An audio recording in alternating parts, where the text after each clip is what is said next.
back right here on Pro Football Today. We're now joined by NFL insider Adam Kaplan, and we've had some news that has rung the bell here, Cap, right before we got going. A.J. Brown officially downgraded to out for tomorrow's game with the Eagles against the Falcons. And then a surprising one, Evan Ingram, with a hamstring injury during warm-ups, is now being ruled out for the Jaguars today against the Cleveland Browns. Here's the thing, though. Surprising injuries. None of this compares to what happened with Christian McCaffrey and the San Francisco 49ers. Though the surprise was likely to us, I don't really understand how this played out the way that it did in that room, where he was expected to play all the way up until Monday, and now we're hearing he could be out as much as a month and a half, maybe 2 months here, Cap. What is your read on McCaffrey and the Niners? Yeah, here's my understanding. So he's had this calf problem really since last season, and then it kind of morphed into a calf Achilles problem. And because he can power off that injured leg, they're going to back off him for a long time. This is going to linger for most, if not all, the season.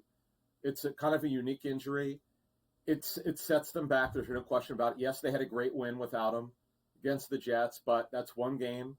Their defense is phenomenal. We know that. This is a good football team. We'll get into Jordan Mason in a second. But where they really miss him, Kevin, is in the pass game. Yes, he's dynamic in the run game, but is his ability to get him matched up on a linebacker and beat that linebacker one-on-one, which he's done throughout his career. Like, this is a tough deal here. This is not what you want. They're a shoo-in to win the division still. I don't see that being an impact. But in terms of long-term, about going through and getting seeded highly for the playoffs, I think it hurts him. It's rare you could say that about a running back, but it does. He's just different. He is the NFL's best running back for a reason. Cap, we were watching Thursday Night Football here live in primetime in studio, and everybody nationally saw that devastating concussion there to Tua Tagovailoa, which is going to knock him out at least for a few weeks, if not more. I got two questions for you here. Sure. Where are the Dolphins going to go at the quarterback position if they are? And also, long-term ramifications. Let's just say Tua never comes back to the Miami Dolphins. Yeah, a couple things here. So let's go to the latter first, and we'll get to Skylar Thompson and what I'm told about him. But, yeah, so Tua, remember, he signed his extension, and there's fully guaranteed money through 2026. There's really nothing they can do to get out of it. Now, there are certain things you can do within the cap if he does retire that you can do. But the bottom line is it's a problem for their salary cap. There's no question about it. There are certainly insurance policies that clubs take out. I'm not sure exactly where that is, particularly with Tua's injury history with concussions, Donnie. So that's something they can look at. But the big thing is now going forward, the cap is one thing, and they have to get through what Tua's going to do, and that'll be his decision as he works through talking to doctors around the country and see what his best decision will be. But right now they're going to go with Skylar Thompson. Skylar Thompson is a very limited quarterback. He's a good athlete, not real big, just under 6'2". But the book on him, I'm told, is more of a timing-based quarterback, a little bit limited. Long-term, you have questions. There are other options they could look at. Mike White, who was released prior to the season starting, Skylar Thompson beat him out. He's now in Buffalo's practice squad. They could always look to sign him off there. And quite frankly, Mike White is a more talented quarterback. I get he didn't perform quite where they expected, but the bottom line is they're going to have to add another quarterback. They know this. There is Ryan Tannehill, a former Dolphins first-round pick out there. Tannehill's probably going to look to go to a situation where he would have a chance to play. Well, guess what? Long-term, if the Dolphins want to make the playoffs, they're going to have to get better quarterback play. Thompson's a good story development, to be honest with you, but he's a limited passer. Cap, I want to turn our attention to New York and Brian Dable, and more importantly, Daniel Jones. A pitiful performance last week against Minnesota. He's owned Washington in regards to the one team that he stepped up in his career. If they somehow, some way lose this matchup and Daniel Jones performs down again in week number 2, any potential to move on and go with Drew Lock? And bigger picture, is Dable on the hot seat? Well, look, it always – I don't do the hot seat stuff until we get to December. Or unless it's really obvious, if the team is like 0-7 or 0-8, then you could obviously talk about that. We're in week 2. I mean, this is way too early. But look at Daniel Jones. Okay, they're fully locked into his $35 million for fully guaranteed money, right? So they can't get out of it. Nobody's going to take him. That's why he's still on the roster, one of the many reasons. But when you look at the situation going forward, Drew Lock, by the way, had a preseason injury. He's over it now. When you look at this situation with Daniel Jones, they got to see this through a little bit more. Now, talking to teams, if you get to 0-3, you're just trying to survive. That's when you really start looking at it. Now, I would also put a caveat. If he looks worse than last week, okay, if he looks like he can't get out of his own way against the Washington defense, which didn't play well last week, then there's a possibility he could be pulled. But more than likely, it's got to be really, really bad to do it. Because you don't, Joe, talking to clubs about this, you don't want to put in panic. Like Cleveland looks really bad. If we have time, I'll talk about Deshaun Watson. But the bottom line is that was a bad game, okay? Last week they were atrocious at home against Brian Flores and that great defense. But the bottom line is Jones has got to play better, and they got to get better play around him. Yeah, I mean, also, have no reason to panic with Daniel Jones. He's exactly what he is. He's terrible.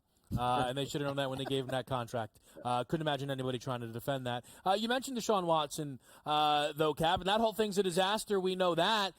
The question is, would they even consider benching him? That contract feels like far more of an anchor than the Daniel Jones one. What's your read in Cleveland? Oh, it is, because after the season, they've got $90 million fully guaranteed over the following 2 seasons. So they're basically stuck with the money. There's nothing they can do to get out of it. It's all fully guaranteed through 2026.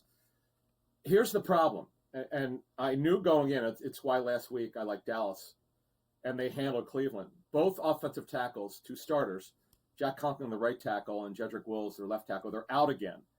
And that is a problem. It was a disaster last week. Yes, Watson played poorly. They go into Jacksonville, where Ryan Nielsen is a terrific defensive coordinator, formerly of Atlanta.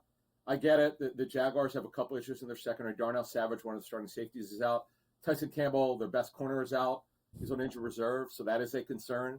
But, man, when a quarterback who's struggling is without his 2 offensive tackles, guys, they start looking around. They start looking down. They start dropping their eyes and not looking downfield because of it's in the quarterback's head typically about the offensive line. That's why, to me, some way, somehow, Jacksonville figures to win this game. Adam, contract talks here. Never can get enough of Jamar Chase. He's been in the news from day one in the offseason, and now we're finding out that shutting down talks, there won't be any negotiations, as he says, throughout the remaining parts of this season. Now, is that going to be bad for the talks in the offseason for the Bengals? Is there going to be animosity, which means now I want even more money? How's this going to work its way out? Donnie, the latter, actually, because now that we've got $35 million a season for Justin Jefferson, the guarantees, that's a great contract, by the way. The money will only go up. It doesn't go down. The Dallas Cowboys learned that the hard way. So you could expect, if they're able to get a deal done, it's going to absolutely eclipse Justin Jefferson's deal. And look, the Bengals are not a cash-rich team like the Cowboys, and like some of the other top teams who are readily available in terms of cash. And you just never got the feeling that the Bengals were going to break the bank and get to the Jefferson deal. Though they worked hard on it and they didn't get too far away, it's not what Chase wanted. Honestly, though, this actually, if that's the case here, if Chase, typically, once you get into week 2 and week 3, extensions don't get done. What happens is around Thanksgiving, when things calm down, sometimes you restart the talks. That actually could help the team. Just put that behind them, because that was a story leading up. They didn't know how much he'd play, although I'm told they kind of thought, based on practice, he'd be able to play. But just putting this behind him is a good thing. And look, it's going to be tough. Remember now, T. Higgins is out. Again, with a hamstring problem. They got to get Joe Burrow going. He had a tough game. We know he starts off poorly early. I wish the Chief Bengal game was later in the season by the time the Bengals could get their offense together. Sorry, Cap, I know we don't have a lot of time left, but I just have to ask you, is there any truth to this idea that Joe Burrow is not healthy, in your opinion? Well, no, he tweaked his wrist last week, but I've not heard anything would suggest that he's not ready to go. All right, interesting stuff, certainly. We got a lot more injury conversations to have here with the doc around the corner. But, Cap, we appreciate it. Adam Kaplan, NFL Insider, helping us out here on a very busy Sunday. Thanks, Cap. You got it. All right, great stuff there. The one other big story that we didn't really get into, but there are reports saying that Justin Fields has a real chance to win this job, Joe. We'll see what they can do in Denver. We'll get a health update on Russell Wilson and a lot more with the Pro Football Doc next.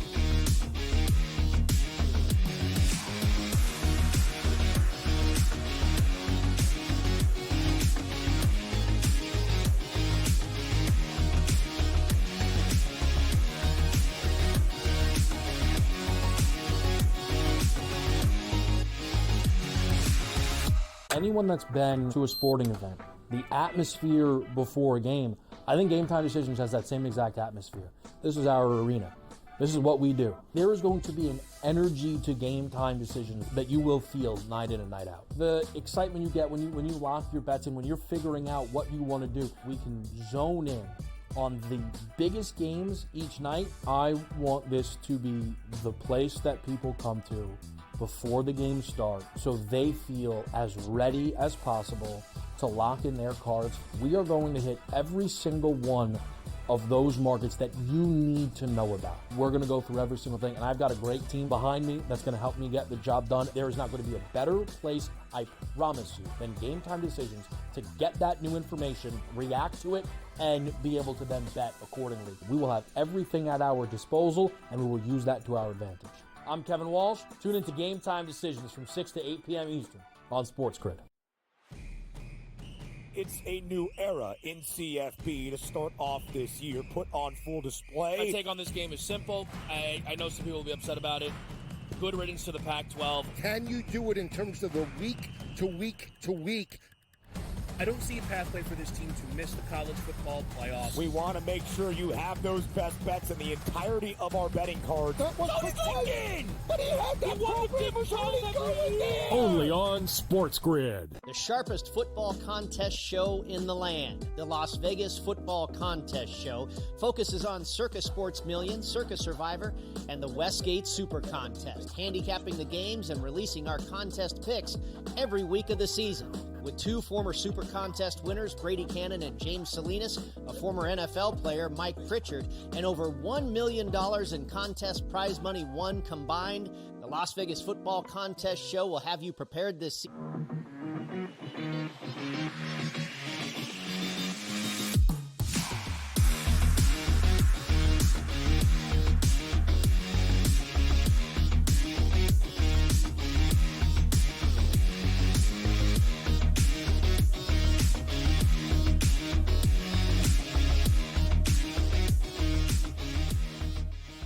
All right, let's get straight to it here. Go to SixScore.com, all the injury analysis and information that you need to help you make these bets here on a busy Sunday. And also try and keep up with what has been already a very busy start to this season. Doc, we appreciate you making some time. I'm sure you've already talked about it a lot, reported on it a lot, but I'd be doing a disservice if I didn't ask you your thoughts on this Tua Tagovailoa situation. Another scary, very, very scary situation with a concussion in prime time against the Buffalo Bills, Doc. There's reports that he doesn't plan on retiring, but he'll see some neurologists. What do you make of everything going on here? Well, what we make of it is we knew going into last season, we downgraded Tua Tagovailoa. He had a great season, but we knew even last year, and the same went this year, if he got another concussion, it wouldn't be a one-week deal, given his history. If you count college, this may be indeed his fifth concussion in 5 years. Now, Mitch Morse, center for now the Jaguars, has had 6 concussions in his career and continues to play. Look, let Tua make his choice. Let him see the doctors. Let him make the right decision. But at least the Dolphins and Tua are doing the right things, not putting a timeline on it yet. And let's hope he has a choice if he can safely return to play. Let me ask you this quickly, though, Doc, and because maybe this does not matter, but with these Tua concussions, yes, it being in prime time and it being a quarterback, but it's the fencing that I think is always what elevates the concern when we see it. Does that matter? I don't really know how else to ask it. Does that mean that it's an elevated level of a concussion when we see those type of reactions for the athlete? Well, certainly to every viewer, it's elevated concern. And Tua got hit in the temple on the DeMar Hamlin hit, and then also hit the back of his head on the turf. The fencing response, believe it or not, looks bad, but does not necessarily make it a worse concussion. All concussions are serious and should be taken seriously with or without the fencing response. But just that decerebrate posturing itself doesn't necessarily mean that there is permanent brain damage or a risk for that. The neurologists need to discuss and examine him. To me, symptoms that last longer, weeks, etc., is the worst prognosis factor rather than the immediate fencing response. Doc, the San Francisco 49ers are going to take on the Minnesota Vikings today. One thing we do know is Christian McCaffrey won't be there, similar to what we saw in week number 1. However, he was placed on IR. Can you talk about the severity of the injury that he has, and also, when can he come back? Well, we talked about it at Sports Injury Central. everything changed when it went from preseason to week 1, calf and Achilles. Achilles tendonitis is the worry, and the 49ers are playing it safe. The risk of Achilles tendon rupture when you have tendonitis is significantly higher. I'm not saying it's a 10 or 20% risk, but if the normal risk is 0.01%, the risk for someone with Achilles tendonitis might be 1%. That's a 100-fold increase in risk. And the 49ers can't afford to lose McCaffrey. They're doing the smart thing by giving him time and putting him on injured reserve. And it's the Achilles tendonitis that increases the risk, not just the calf soreness or calf muscle strain.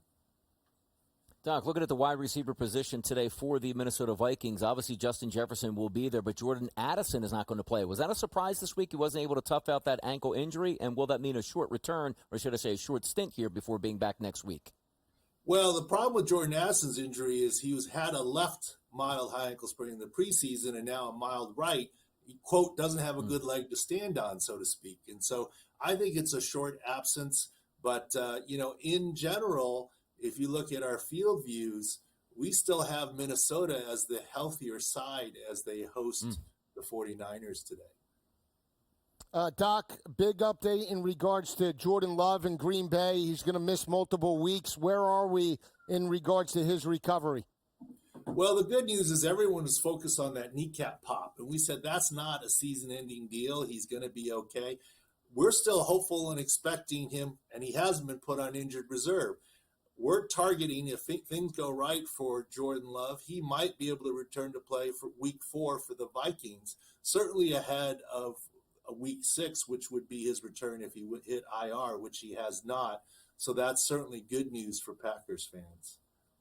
When you say hopeful, though, are we looking more in terms of his ability to plant? Are we looking in regards to pain? What is it that we really look for from the medical aspect, his ability to run, in regards to his assessment?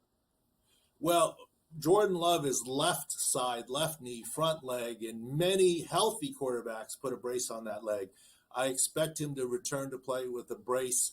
And look, if he can function from the pocket, even if he can't run like he normally does, he will still be a huge asset to the Packers.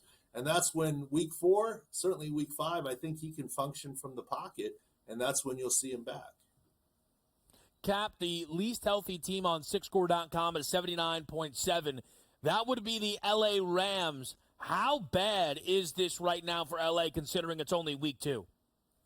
Well, you saw it. They did a great job. Hats off to Matt Stafford and Sean McVay. Their left side of their offensive line was decimated against Detroit. They came in not healthy, and they went to a very quick, short passing game to adapt and almost beat Detroit.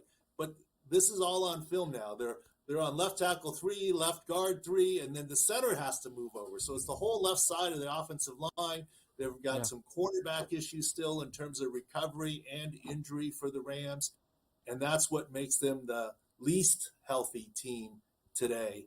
And Arizona, relatively healthy, except they did lose their starting right tackle, Jonah Williams, last week.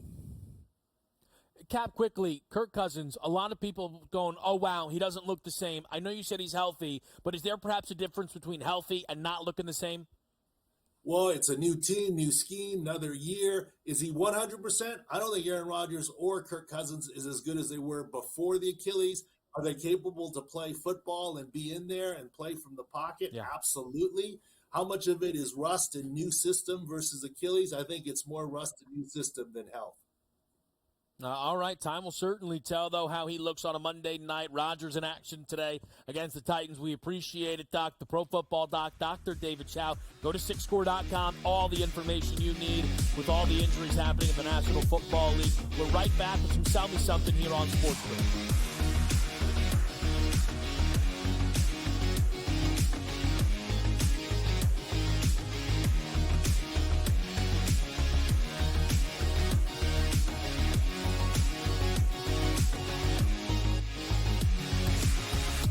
Anyone that's been to a sporting event, the atmosphere before a game, I think Game Time Decisions has that same exact atmosphere. This is our arena.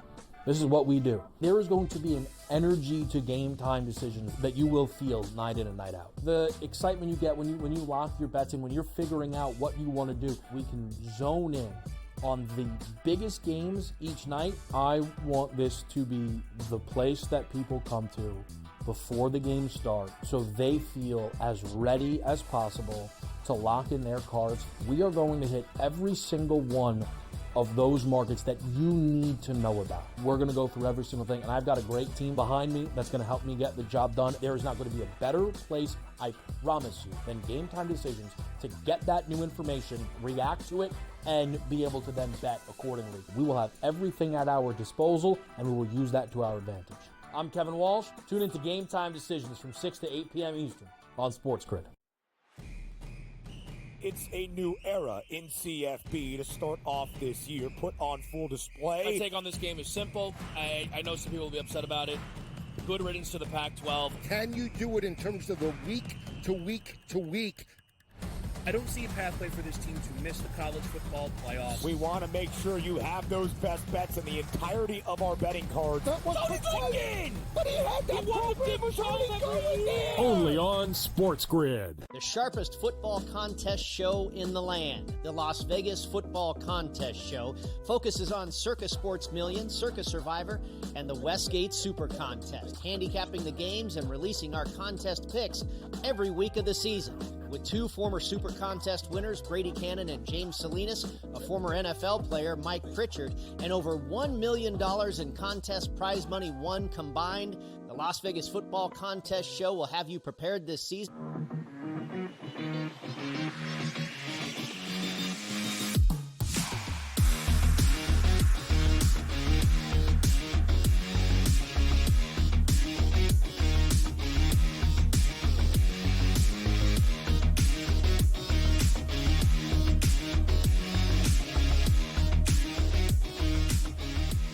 Sell me something. Man, oh man, is this going to be a good one? We've accidentally done this segment 3 or 4 times somehow during this show, it feels like. Yeah. Whose fault is that? I don't know. I don't know, dude. It feels like we have. Can we get another hour squeezed in here? Let's do it. I'll talk an hour. push Can we have the a games watch back? party? A watch party? Push the games back. Yeah. What are you talking about? Hey, give me time to get home. So sell me something. Yeah, Start time selfish. should be 2 p.m. Selfish. so you can get home in time. Exactly. Nice spread, a little mortadella and some cheese for you. Huh? For me? Yeah, and me. Oh, okay. Nice board. Nice board for us. Read the board. Okay, interesting. Databank trying to feed me on air, trying to slow me down. Okay. Donnie, bat us off here. Sell me something. What do you got? Because last week, technically, I was right. Even though I took the loss, I was right. That's right. Because I said that one quarterback in Will Levis would throw more touchdown passes than Caleb Williams. 1-0 win. But you have to have a bet included. That's not actually a bet here. Yeah. So I had to go over 1.5 touchdown passes. He didn't get that. Technically, he actually did. One to his team, one to the other team. But that's not how we cash in bets. Today, I'm looking at you, Daniel Jones. Now, we understand you make $40 million, and we're not even asking a lot. Wait to see the payoff on what I'm talking about, because it's a parlay. We're not going one Daniel Jones. We're going 2 Daniel Jones today. And you know what that is? To score 1 rushing touchdown and throw 1 passing touchdown. And the laugher of this is, the easy part of it is probably him scoring his own rushing touchdown, as well as him throwing a touchdown is what you're supposed to do in the NFL. The reason I bring it up here is I don't like Daniel Jones. Kevin doesn't like him. I don't even know if any Giants fans are left liking him after those videos that surfaced, him leaving the stadium. Danny, throw me $1 million. Give me a couple pennies over here. Hear me out on this. When your job is on the line, you're going to do whatever it takes to try to win a football game. This, for the Giants, is actually a winnable football game against the Washington Commanders. I see him running one in and throwing one. It's plus 325. That's nothing. Yesterday, what did I have? Milrow running one, passing one. Got that done in like 5 minutes. Wow. I'm not talking about he's Milrow, but at the same time, this isn't a hard ask at a great price at this point. And as Kevin would like to say here, this guy went to Duke. No. The guy that went from Duke to Notre Dame, Riley Leonard, his job was on the line yesterday. He had a big day. Same thing with Daniel Jones. Same guys, same school, cut from the same ilk. He's getting it done today. I love the look because I'm on the over, so great look. Yep. Another guy whose potential job is on the line is Deshaun Watson. Ooh. And when you don't have not 1 tackle but 2 tackles out, what do you do? Now, what is this? Tempo. 211.5. He threw for 169 last week. Pathetic. 2 turnovers with the interceptions, the fumbles. You need a much better effort. All I know is that this team last year put up 31 on that defense. Now, that was with Joe Flacco. And I know Njoku's out. I don't care. You got to get the football to your wideouts. You have to throw the football. 211, and this guy's worth how much? $280 million? I mean, come on. He's got to earn it. He has to earn it. Bottom line, get to 250 today. Why? Well, what's the leg? Now, here's the best part. I like you. Like, get to 250. You only need 212. You don't got to get to 250. Oh, I mean, 250 would be nice. Should have altered it. Well, I mean, for sell me something, it's low. So, set Kept expectation low. Okay. And when he blows, I learned from the best. Well, set the expectation low. Didn't you said that in the conference room before the show? I don't remember that. I don't remember saying that Like, one look, at the all. show's going to be bad. It's going to be No, great. not about the show. He was talking about betting. He was talking about you set the bar low and then you over exceed it. Looks amazing. Well, with the Saturday into the Sunday, it's possible. But I also, I decided, so last week I gave out the Rico Dowdle touchdown. Yeah, 4-1. And it didn't win, but at least he goes, I don't like it. It's too good of a pick inside something. Right. Right? Now, no. Hold on. 4-1 price. I said, I got to move some things around. Right. Okay. And I got to go back to the roots of this segment. Yeah. Right. This segment was born on one quarterback's arm and his inability to ever throw for 200 yards. It was Justin Fields. Yeah. So I'm today taking Justin Fields to throw for 200 yards plus 300. Brothers in arms. I love the pick. Look at that. It's great pick. Might be your best sell me honestly, something. think of that number, though. It's not, like, usually that's 400 yards Right. or 450 at 3-1. That might- 200 yards for a starting quarterback in the NFL is priced at a 3-1 price. This is your best sell me I like something. it. I love the where he's pick. going. Look He's at the hair, gonna too. blow Look right at the through. kid's lattice out there. Let me So tell he's you, ready. He's ready. when he wins today, Yeah. and he knocks out Bo Nix and Sean Payton, who, by the way, I'm going on record, will not finish the year as coach. He'll walk away. Bobby Petrino 2.0. Wow. Bye. That's not happening. He didn't sign up for this. He'll be back in the broadcast booth before you know it. I'll take over. I'll take over on the week C coaches that team. I will. I'll take over. 200 passing yards plus at 3-1, though. That is outrageous. Now, see, that's something we can get down on today. I love That's it. something we can get I love I love Pittsburgh. Here's my other thing. Sometimes DRS you don't mind if you can get someone else to do a little heavy lifting for you in a segment or so. Yes.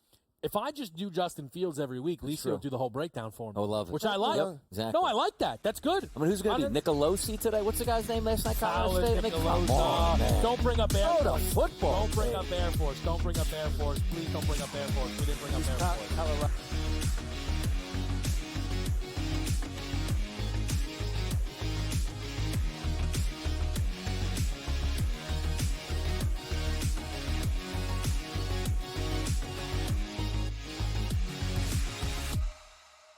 Anyone that's been to a sporting event, the atmosphere before a game, I think Game Time Decisions has that same exact atmosphere. This is our arena.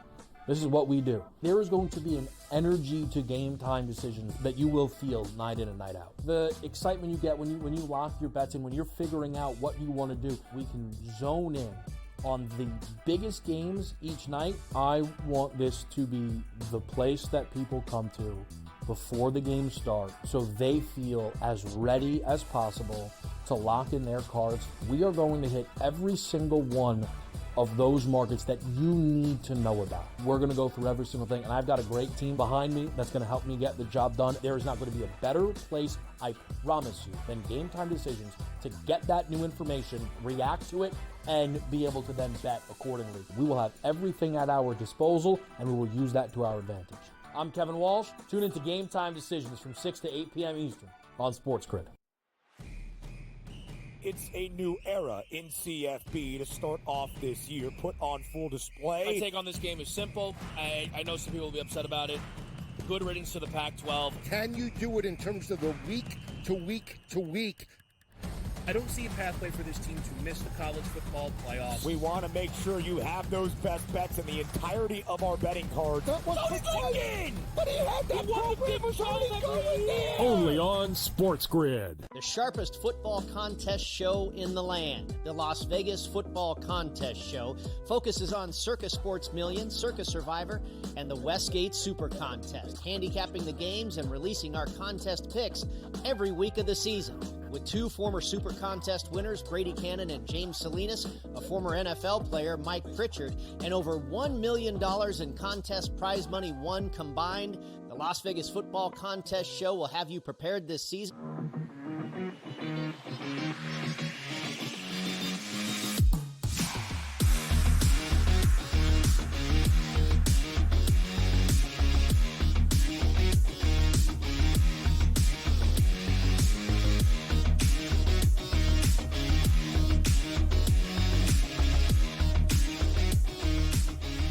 right here on Sports Grid. It's Kevin Walsh. It's Donnie Rightside. It's Joe Lisi. It's whip around time, just like you like it. We're going through all 14 games. Before you know it, it'll be best bet time. Let's start it off in Dallas. The Cowboys, a 6.5-point favorite. Total is climbing.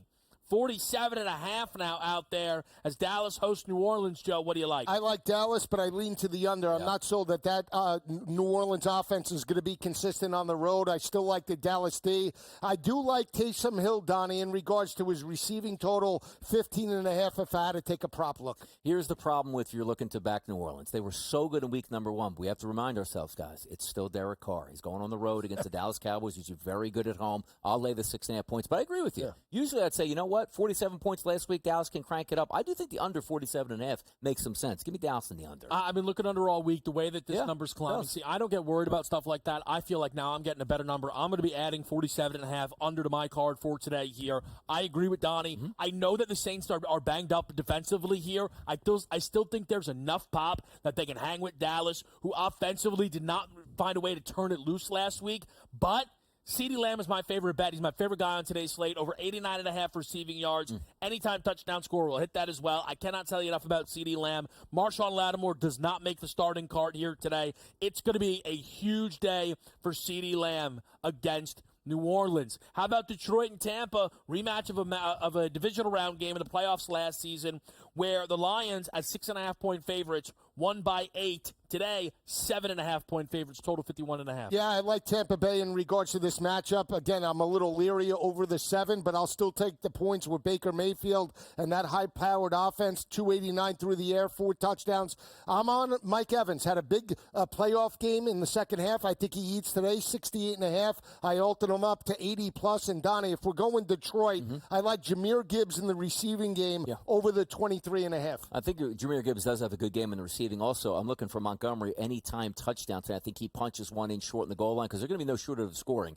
51.5, I'm still going to go over the total. The 7.5 is kind of tough. I know they're baiting us to take the Tampa Bay Buccaneers in the spot. I do think the Detroit Lions are the better team, will win. I don't like the side itself, but also, I told you guys, over 3.5 touchdown passes in this game. These two teams are going to be slinging it. We don't have to worry about any conditions there since it's a dome. And number 2, banged up secondary on Tampa Bay. Let's get some points, boys. Give me Tampa plus the 7.5 here. I think that Detroit's getting too much respect in the market. I know that the Bucs defense is banged up. The Lions defense is not fixed. I don't know who's trying to sell that tale. I don't believe it one bit there. Aaron Glenn has been bad for that team his entire time. I can tell Dan Campbell's a loyal guy, but it's going to burn him. That Lions defense not good enough for me to be laying 7.5 with the way Baker and the Bucs look in week 1. Jags lay 3 here to Cleveland. A lot of injuries for the Browns. Both tackles, David Njoku, out as well. Jaguars blew one last week against the Miami Dolphins. Total 41.5 here, Lisi. What do you like? Yeah, I like Jacksonville. The fact that they're at home, a much better home team than they are on the road. I think they'll be able to run it. They had over 100 yards with Bigsby and Etienne last week, over 4 yards per carry. I think if they start fast, they'll put the pressure on Deshaun Watson. I can only look Jags, and I do like the over. Liked it all week. A little reluctant now with all the injuries, but Watson has to get over the 211.5 today, Donnie, for Cleveland to have a shot. I think we're getting a little bit cheap price here at -3. Take a look at last week. What would this number possibly be if the Jaguars didn't fumble that ball on the goal line with Etienne, go up basically 2 touchdowns heading into the fourth quarter, win that going away? I think you're getting more than 3 points here. So if I'm looking from that perspective, I do like the Jacksonville Jaguars to get the win and cover. 41.5, I do lean towards the under, and also there's a raging inferno that might be happening here in Cleveland if this game does not go the way they want it to. And I don't even mean getting a win. You lose this game 14-6 or something ridiculous like that. They need offense. If they lose this game and put up 28 points in a shootout, okay, Deshaun Watson was probably fine. But you can't have back-to-back performances that bad, being 0-2. That pressure is going to escalate in Cleveland. It's a great point in terms of Watson. They lose this game 31-30. Yes. It still, though, reinforces my points that the team is cooked. Because the defense can't go, that's not sustainable. They're just not going, and that's the kind of my thing here. I think Jacksonville can win this game kind of either way Cleveland looks to play it. Let's get involved here with Carolina and L.A. The Chargers, 4.5-point road favorites, 38.5 listed total. I'm on over in this game. The Chargers defense was not as good as the box score suggests due to awful coaching decisions made by Antonio Pierce that let them off the hook. I do think the Carolina offense will be better this week, but I don't trust trust their defense losing their best player in Derek Brown. Give me over 38.5 Chargers-Panthers, Joe. I'm going to take the points with Carolina reluctantly just because it is a West Coast team coming for a 1 p.m. kick. The coaching advantage, the quarterback advantage. Why is this line only 4.5 and it opened up at 5.5? So to me, something is up. I'll take the home team. I'm with you, though. Bounce back for Bryce Young. You got to put up more than 10 points, especially now in game number 2. So I'm with you on the over. Points. I can't sell the bounce back notion with Bryce Young. He had 19 chances to bounce back so far. It hasn't bounced. He's been bounced out of the stadium, basically, and I think that's going to happen again today. The one thing we know about Jim Harbaugh, he knows how to coach on game day, which means if that ground game is working, he will stick with it. 13 play drives, 68 yards, 9 minutes off the clock. They'll chew today. Dobbins finds his way into the end zone. The 4.5 is interesting because I do think that game is going under 38.5, and I do think it'll be lower scoring. I just don't know what the Panthers can put up. They were so embarrassing last week and last year. I have no confidence that they can bounce back to anything, guys. It's fair enough. I mean, look, the Carolina thing could be full disaster. Yeah. We'll see how they hang today against the Chargers and Harbaugh. How about the Raiders catching 8.5 against the Baltimore Ravens? Total here 41.5. Look, it's a tough game. It's always tough to lay double, or over a touchdown this early on in the NFL season. I don't trust the Raiders. Look, I know I mentioned the Pierce stuff a lot. I still can't get over the decisions that were made last week. Extra rest for Baltimore. I actually lean the Ravens' direction. This won't be on my card. I actually like the Raiders a lot in terms of this matchup. One of my better picks for today. I like Gardner Minshew on the road. I think Zamir White eats, and the rushing attack, his total is 46.5. And again, we talk about Minshew in this stadium last year with the Colts, got the outright win in regards to overtime. I think they can make some plays. I think this line should be in the area of 7. You want to give me an extra 1.5? I'll take it with the Raiders, Donnie. I think the Ravens are going to be able to move the football today. I do. Sometimes you have that opening night, and again, you have a couple wide open passes that you miss, but that one toe, if they get that 2-point conversion, I bet you they would have got that too. They would be winning and then coming home. Maybe we even see a 10-point line. Revenge for the Ravens offense here. That 41.5 looks good. Why? Gardner Minshew's a vet. He's not going to go in there like, hey, we got to run the ball and we got 13, 14 pass attempts. No, Gardner Minshew's going to throw it close to 30 times at least in this ball game. Give me over 41 here, guys. Minshew did not look Devontae Adams' way enough last week. I wonder if that's rectified here a little bit against Baltimore. Seattle goes to New England, a field goal favorite. I am on the New England Patriots plus 3.5. If those hooks are out there, I do think they are valuable here with a very low total in this football game. The Patriots last week showed that they're going to be able to let Ramondre Stevenson be the bell cow to try and keep them inside these numbers here. Seattle banged up in their entire linebacker room and missing their lead dog in Ken Walker. It's a little bit more difficult going on the road. I'm going to trust the Pats here in a good spot. I can't take Jacoby Brissett and the Pats, even though they stepped up in regards to week 1 against Joe Burrow. I still lean to the defense of Seattle. Defensive-minded head coach at McDonald. You got to take away Ramondre Stevenson. You shut him down. Patriots have absolutely nothing in terms of the perimeter. That's where I give the edge to Seattle and Geno in that passing attack. So I lean to the under, though. I don't think there's any way New England wants to get this game over the 38.5. Give me Seattle and the under, Donnie. If Seattle wins the turnover battle, I don't care if it's 3-1, 2-1, or 1-0 at this point. I think they beat the New England Patriots because I do think they're a challenge, to say the least. But also, that 3.5 now that we were talking about earlier is now down to 3. That's a huge difference because I look at that 39.5 and in no way, shape, or form, guys, to say these two teams are going to move it up and down the field. So I do lean towards the Seahawks here. But again, the 39.5, give me the under this. I just don't see many explosive plays on either side. Yeah, all right, let's sneak this one in here quickly. Packers, Colts. A 2.5-point spread here for Indianapolis against Malik Willis, total 41.5. I like the Packers, but I really like the under. I don't see any way this game goes over the 40.5. I like Josh Jacobs today. I cannot go Packers with Malik Willis at quarterback. I'm sorry. I got to go Colts. Give me Jonathan Taylor anytime touchdown at plus 120 here. 6-game touchdown streak dating back to last season. Saquon in week number 1 had 2 rushing scores, another one in the air. Would have been another one on the ground if Hurts wasn't trying to get a little tush-push action going late in that football game. We got plenty more to go, plenty of time to make it happen with you. It's Pro Football Today on SportsGrid. We'll be right back.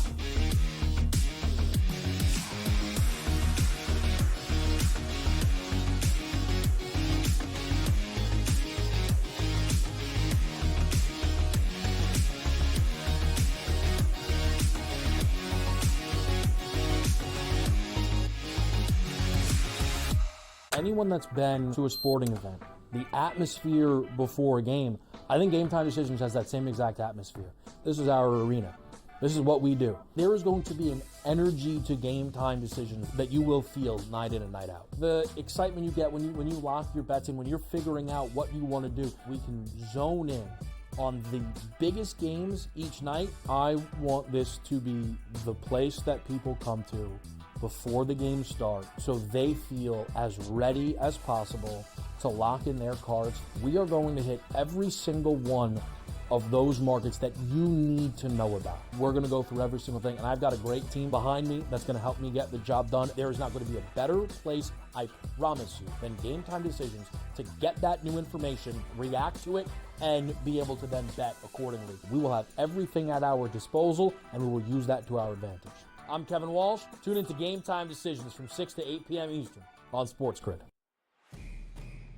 It's a new era in CFP to start off this year. Put on full display. My take on this game is simple. I know some people will be upset about it. Good riddance to the Pac-12. Can you do it in terms of the week to week to week? I don't see a pathway for this team to miss the college football playoffs. We want to make sure you have those best bets in the entirety of our betting cards. But he had that program was already going there. Only on SportsGrid. The sharpest football contest show in the land, the Las Vegas Football Contest Show, focuses on Circus Sports Million, Circus Survivor, and the Westgate Super Contest, handicapping the games and releasing our contest picks every week of the season. With two former Super Contest winners, Brady Cannon and James Salinas, a former NFL player, Mike Pritchard, and over $1 million in contest prize money won combined, the Las Vegas Football Contest Show will have you prepared this season.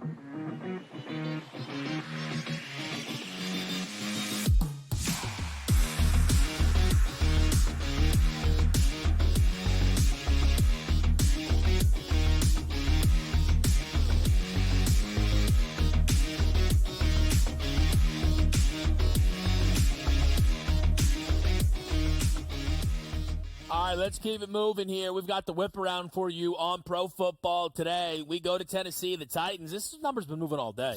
3.5, 4.5 here. The Titans at home against the New York Jets. Total sitting right now 41.5, Lisi. What do you see here? I would take the points with Tennessee. Again, I think everybody's banking on Aaron Rodgers and the Jets. They do have the quarterback advantage. They do have the defensive advantage, but I'll take the points with Tennessee. Just not sold in terms of New York, big picture, back-to-back road games. Lean to the over, but I don't love it. Let me tell you something. If the Jets don't go on the road and win this football game by more than a field goal, it's all panic on the Jets. It's a wrap. It's over. It's referendum day at this point. So I look at this game and say the Jets absolutely must have a runaway because I know how much you love Robert Saleh as the head coach and you want to stay there long-term for the Jets. They need this game. 41.5, I guess it leans toward the under, but if the Jets win 20-17, I'm not like, oh, that's a good win by the Jets. I'm like, this team is cooked. That's honestly the way that I feel. So if they lose, it's over. You're selling If they lose this game, it is going to be absolute mayhem in New York. I think it's fair to. Look, the panic meters have to be adjusted, though I know you couldn't adjust yours anymore. A loss here, and it's not just based on what the Titans did last week. You're all of a sudden sitting there 0-2.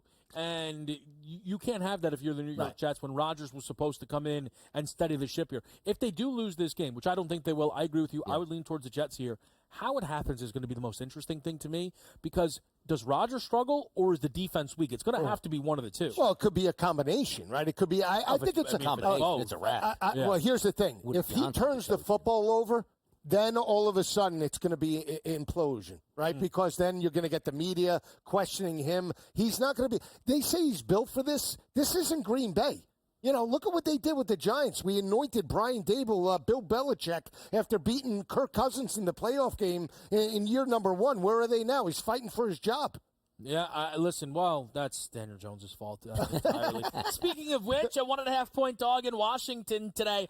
This has been a dropping number. People have been betting the Giants throughout the week here. Total listed now up to 42.5. That's been moving around as well. Lisa, I know you're really involved with Commanders, John. They have the better quarterback. They have the better skill talent, and I think they step up today. Jaden Daniels, I think, goes through his number 197.5. Big day for McLaurin. I took him up to 80+, and I told you, Donnie, plus 240 to hit pay dirt. And again, you want to discount the number from 43.5 to 42.5? Thank you. Over. Yeah, 2 rookies rookie quarterbacks in this game. One playing in his second game, one playing in his 6th year here. We'll see which one is able to actually prevail in this spot. That's why we're selling people something on the New York Giants. But I got to tell you, I can't take the Commanders as a favorite yet. Giants, baby. Big Blue.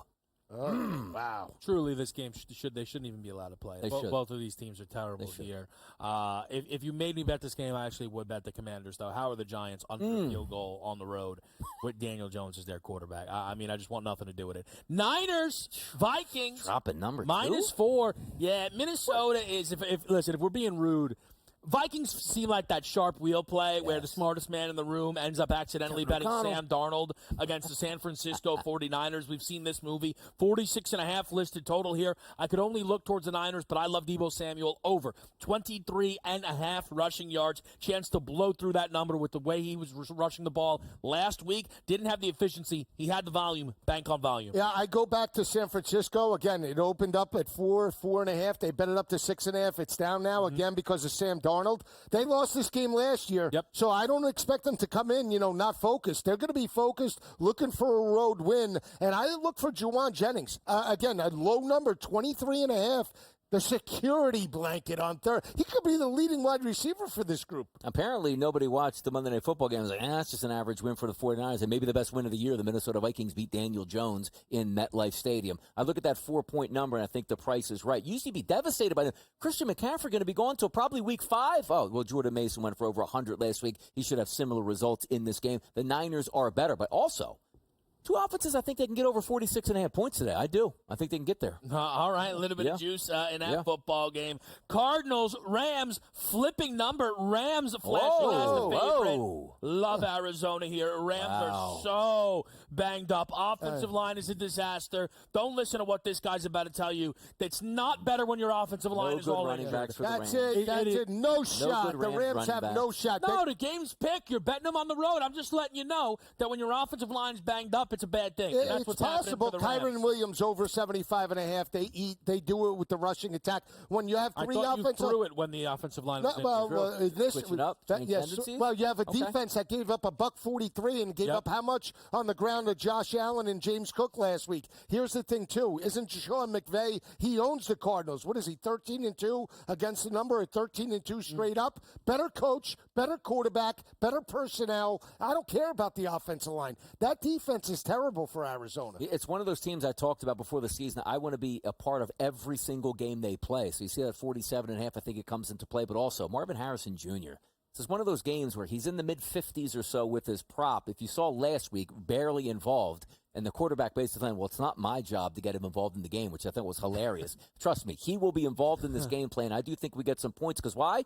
Both of these teams banged up here. You Cardinals got a decent quarterback here that can make some plays with his feet to extend the pocket. Cooper Kupp should be open all day long. Give me a little bit of that over here, but I do agree the Rams actually should be favored in this game. They are favored. How can Arizona be a favorite at any time? I mean, come on now. Well, I mean, listen, all in all, somebody that was on the Rams in week number 1, I think what they put forward and what Arizona put forward were comparable. I know Arizona's defense was bad. He hates on him, so next week he goes against him. Is that the game plan? No. Listen, that's fine. Sometimes teams cost you. You come back to them. This is not that type of spot here for the Rams, who, again, are incredibly, incredibly banged up. Also missing Puka Nacua, which is going to make things difficult on that football team here.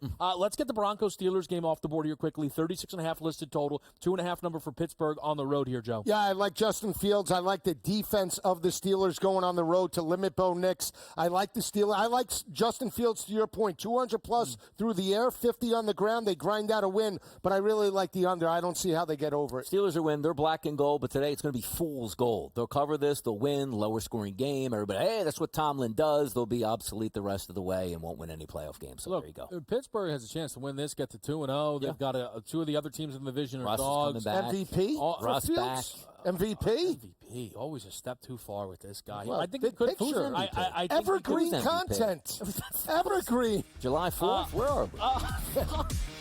Up next, game of the week, Sunday Night Football and best bets.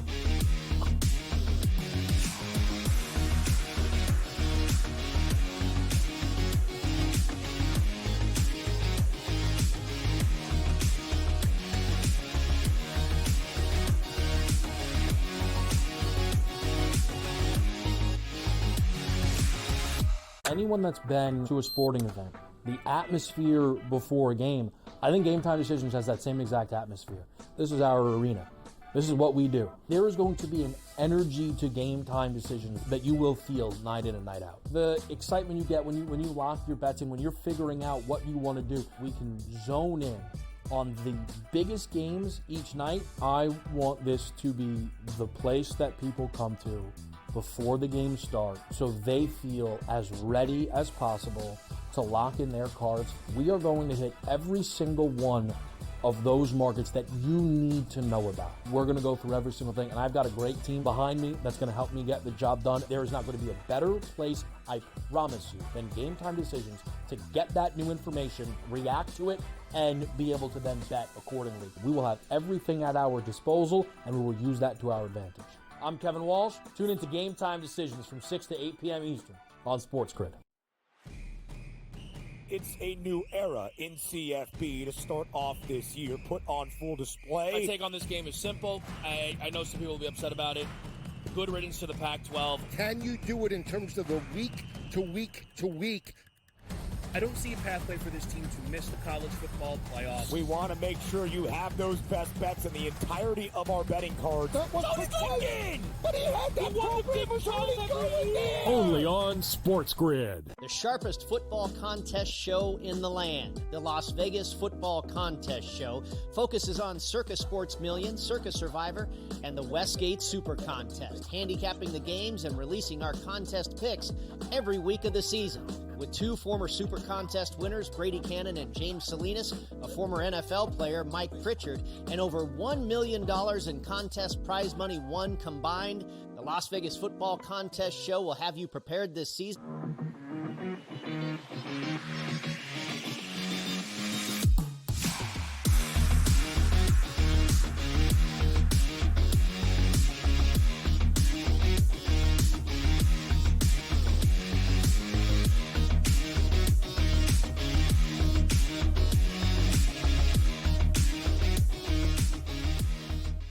Closing out another edition of Pro Football Today. Joe Lisi, Donnie Rightside. I'm Kevin Walsh. We got a lot to get to here, including our game of the week. The Cincinnati Bengals go to Kansas City, needing a win, jumping number 6.5 point spread here. Donnie, what do you like in this game? By the way, news just came out there, a insurance policy for Jamar Chase. Ooh.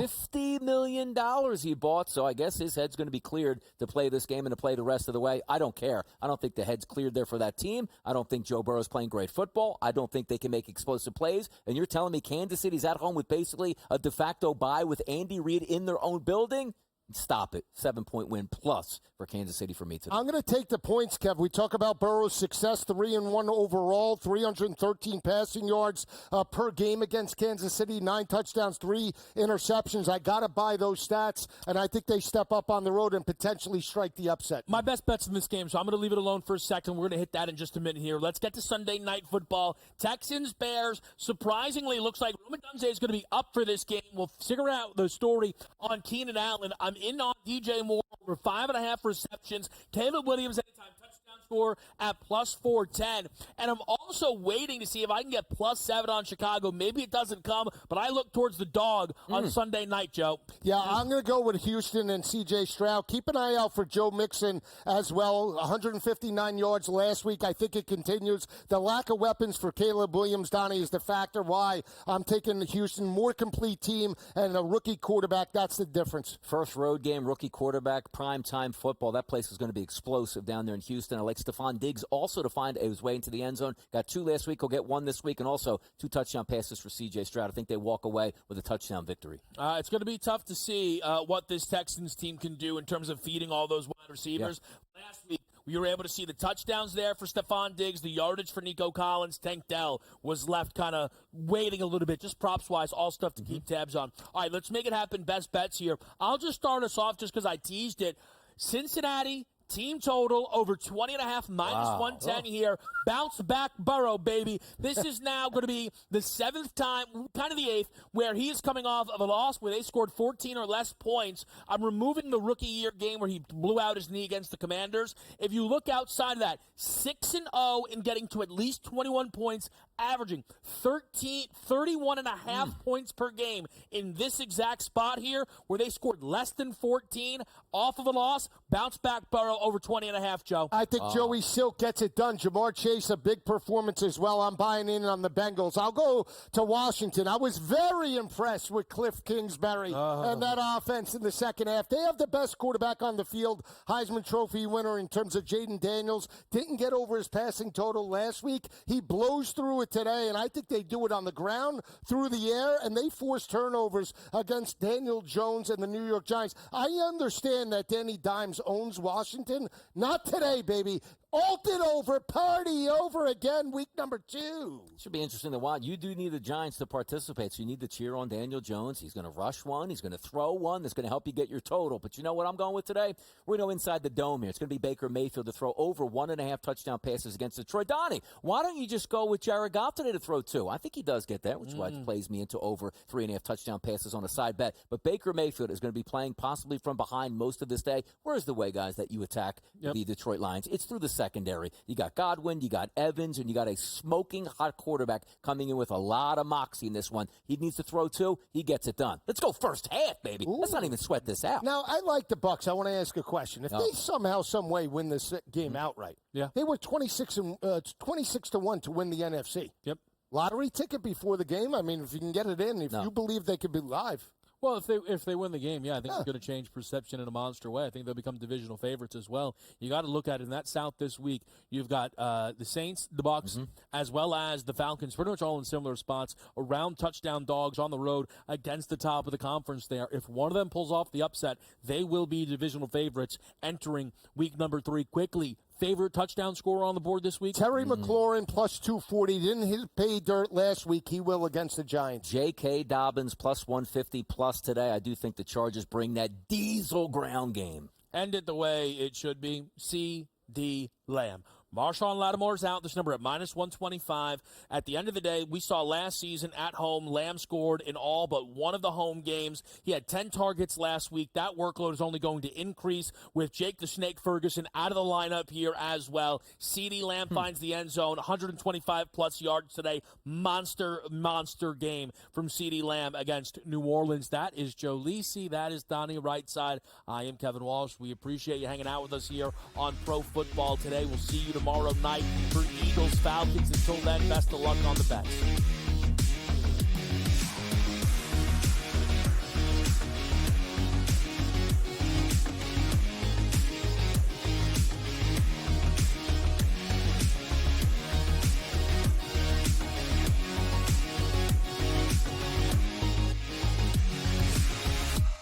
Anyone that's been to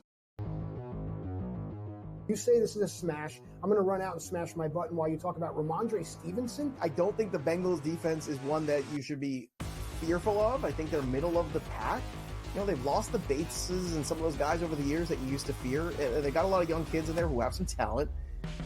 But at the same time here, I do expect Ramondre to be a guy that is going to revert back to what he did a couple years ago. Fantasy Sports Today, only on SportsGrid. He had 4 grabs in the first half for just over 30 yards, was injured, came back in briefly, and then had to be carted off. We were pessimistic on Puka Nakua's injury to the same right knee, of that being a nothing, just a bursa, and that's it, as per Sean McVay. We felt there could be a small PCL component. The Early Line, only on SportsGrid. Everyone had him Rookie of the Year, Offensive Player of the Year, Bears are going to the Super Bowl, Eberflus Coach of the Year. He was terrible. If he's going to be a success, he's got to play within structure as much as possible. I get it. If the pocket breaks down, throw off the platform. That's fine. But within structure, when the play is there to be made, you need to make it, and he didn't do that. Pharrell Coast to Coast, only on SportsGrid. 147 yards against the Jets and a touchdown? Man, the numbers are incredible. It's the Shanahan connection, and that's just what it feels like. And, Jordan Mason came into that game with a career 5.6 yards per carry. He's always been a very tough runner. He's always been good when called upon in small doses. You mentioned the yardage, which was impressive, but 28 carries. That's what I'm looking at. Newswire. Only on SportsGrid.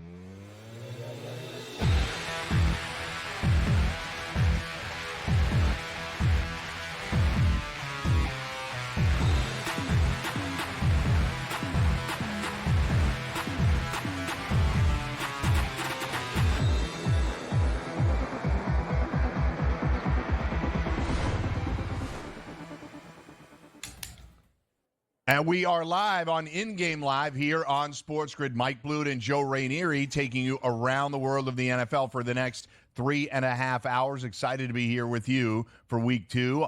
Obviously, we're off to a big start today where we have 10 games in this early window. Joe, there's a lot of things we like in the early window. I'll let you start it off. What's your favorite play here in these 1 o'clock games?